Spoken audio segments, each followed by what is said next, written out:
ہمیں قربانی سے جو دوسرا سبق اور درس ملتا ہے وہ تقوی و اخلاص کا سبق ہے، درس ہے۔ اللہ تبارک و تعالی نے قربانی کے ضمن میں یہ بات واضح طور پر ارشاد فرمائی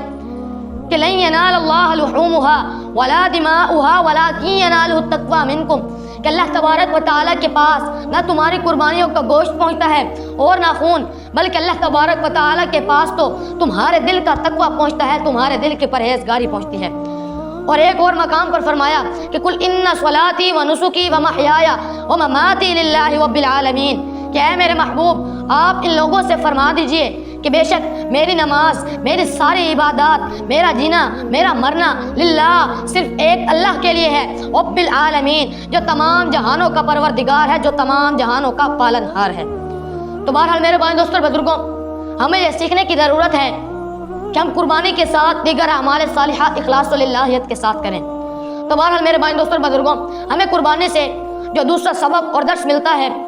وہ تقوی اخلاص کا سبق ہے، درس ہے کہ ہمارا ہر نیک کام صرف ایک اللہ کی رضا کے لیے ہو، یعنی ہم جو بھی کام کریں تو اس مقصد سے کریں کہ ہمارا رب ہمارے اس عمل سے راضی ہو جائے۔